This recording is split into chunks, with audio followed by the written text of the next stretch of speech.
হচ্ছে AGT live 24/7। ये है AGT Live 24/7। This is AGT Live 24/7।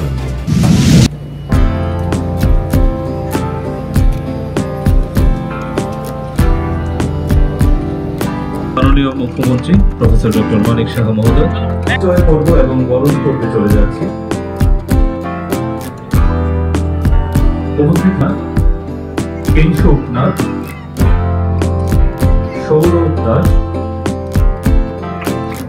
Arman ইসলাম, অনুপ্রিয় সেনগুপ্ত,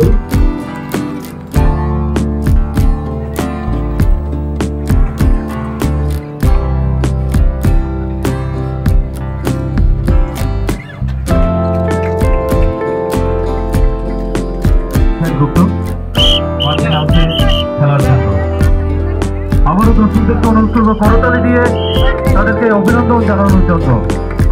উভয় দলের সকল প্লেয়ারদেরকে প্রায় 200 কোটি টাকার সেখানে ছাত্রাবাস যারা ডাক্তাররা থাকবেন তাদের জন্য তৈরি হচ্ছে। এই ধরনের অসংখ্য অগণিত পরিকাঠামো গোটা রাজ্যে গড়ে উঠছে।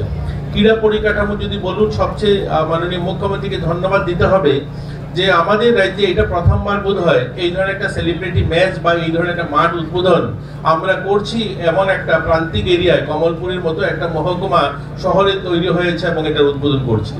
এগুলো এই রাজ্যের যারা এখানে যারা অফিসারগণ রয়েছেন বা মিডিয়ার বন্ধুরা রয়েছেন, একসময় সমস্ত পরিকাঠামো উন্নয়ন, স্পোর্টস পরিকাঠামো, স্পোর্টস অ্যাক্টিভিটিস আগরতলা শহর কেন্দ্রিক ছিল। সেটা উমাকান্ত হোক, আস্তাবল হোক বা এমবিবি মাঠ হোক, সেখানেই খেলাধুলার আয়োজন করা হবে বা রাজ্যভিত্তিক টুর্নামেন্টগুলো সেখানে করা হবে। এটা পরিবর্তন হয়েছে এই সরকারের আমলে। আপনারা যদি দেখুন প্রত্যেকটা মাঠ, আজ যদি আমরা ধর্মনগর দেখি বা ধর্মনগরে ইনডোর হল তৈরি হচ্ছে, পালিসাগরে অ্যাথলেটিক ট্র্যাক তৈরি হয়েছে, সুইমিং পুল তৈরি হয়েছে। আপনাদের এই জেলাতে যুব আবাস, মধুসূদন সাহা যুব আবাস আমরা আমবাসাতে তৈরি করেছি 200 বেডের, আজকে এই মাঠের উদ্বোধন হচ্ছে। এইরকম গোটা রাজ্যে একদিকে সাবরুম থেকে ধর্মনগর অব্দি আমরা অনেকগুলো সিনথেটিক মাঠ, ফুটবল মাঠ ইতিমধ্যে আমরা 9খানার উদ্বোধন করেছি।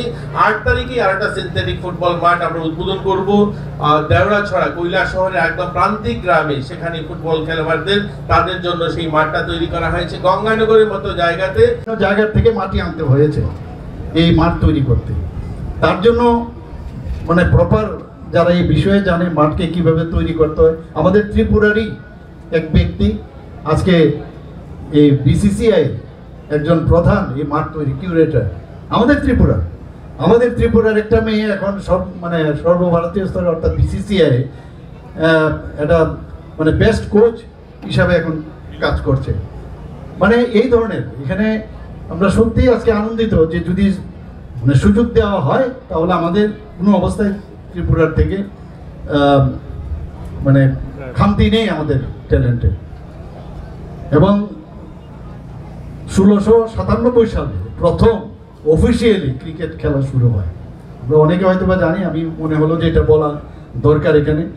এবং বিভিন্ন ফরম্যাটে টেস্ট ক্রিকেট খেলা হয় আমাদের, তাছাড়া one day international, T20 match, এবং এখন তো IPL এর সাংঘাতিক অবস্থা। আগে তো খেলাধুলা মানে কি, আমাদের তো সময়ে তো আমরা যখন খেলাধুলা নিয়েছি যে যেটা বলা হয়েছে বিভিন্ন সাব ডিভিশনে একটা করে ক্রিকেট মাঠ যদি হয় এবং বিভিন্ন যেসব ডিস্ট্রিক্টে আছে সেখানে একটা ক্রিকেট মাঠ হোক, তাহলে সেখান থেকে কিন্তু মানে প্লেয়ার্স সাপ্লাইয়ের ক্ষেত্রে বিভিন্ন যে এইজের গ্রুপের সেটা সুবিধা হয়।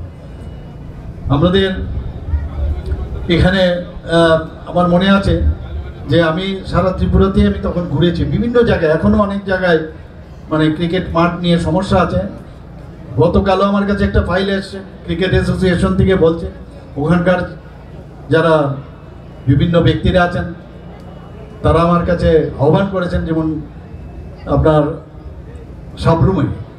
তো আমি ফাইলটা সই করার আগে অনেকের একটা ধ্যান ধারণা নয় যে যদি এটা কলেজ মাঠ হয়, কলেজ মাঠ হলে আমি TCA যারা আছেন এখন সুব্রত বাবু এবং ওনার টিমকে আমি বলবো যে বিষয়টা আগে করে ভালো করে বুঝে নিতে হবে যে কলেজ মাঠ আমরা দিলাম, আবার সেখানে কিন্তু একবার TCA যদি নেয় ওই মাঠ কিন্তু অন্য খেলার জন্য আর ব্যবহার করা যাবে না। তো আমি ফাইলটা রেখে দিলাম, একদম ক্লারিফিকেশন লাগবে।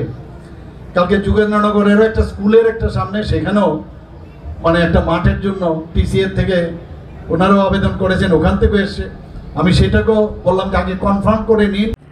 আমার এখনো মনে আছে বহু লোক যারা ভালো ভালো প্লেয়ার যারা ক্রিকেট খেলতে চেয়েছিল, কিন্তু তৎকালীন সময় তাদেরকে ক্রিকেট খেলতে দেওয়ার সুযোগ দেওয়া হয়নি। সব জায়গায় রাজনীতির একটা মানে সবসময় একটা ব্যবস্থা ছিল যে আমার এই কোন বাড়ির ছেলে কোন বাড়ির মেয়ে তাকে কোনো অবস্থায় সুযোগ দেবে না। অবাক হয়ে গেল।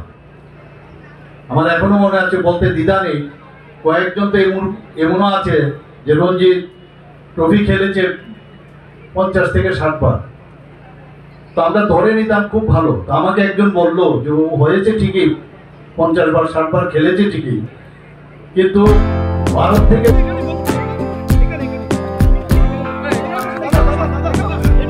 দাদা কেমন লাগলো? ত্রিপুরা কেমন লাগলো? বরণ করে নিচ্ছেন প্রফেসর ডক্টর মানিক সাহা মহোদয়।